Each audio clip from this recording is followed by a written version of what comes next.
আসসালামু আলাইকুম। দেশ ও প্রবাসের সকল ভাই বোন ও বন্ধুদেরকে জানাই আমার পক্ষ থেকে আন্তরিক মোবারকবাদ। সবাই কেমন আছেন? আসলে প্রিয় বন্ধুরা, আমরা যারা প্রবাসে বসবাস করি আর যারা রিজিকের উদ্দেশ্যে পরিবার সচ্ছলতা আনয়ন করার জন্য প্রবাসে ধাবিত করি, অথচ আসলে এদেশে আমি দেখেছি অনেকে হাতের কাজ না জেনেই প্রবাসে আসে। এটা একেবারেই উচিত না, কারণ আপনি হাতের কাজ না জানলে কোথাও আপনার চাহিদা নেই। আর যদি হাতের কাজ জানা থাকে তাহলে যে কোনো জায়গায় থেকে আপনাকে অবশ্যই ডাকবে, আপনার ভ্যালু থাকবে, সবার আগে তোমার প্রায়োরিটি থাকবে। কিন্তু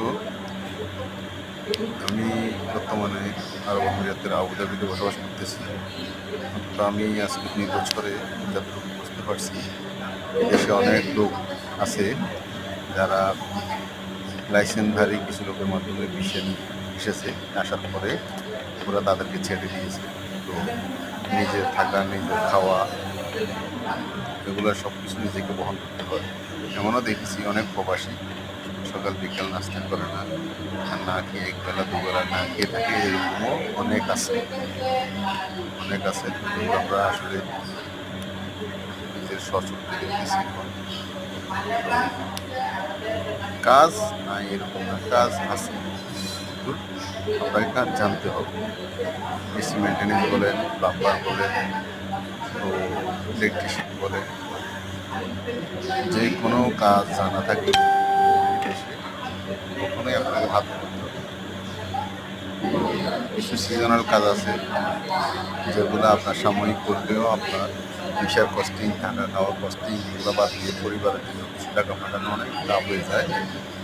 সেক্ষেত্রে আমার বাংলাদেশের যারা সংশ্লিষ্ট কর্তৃপক্ষ আছে, প্রবাসী মন্ত্রণালয়,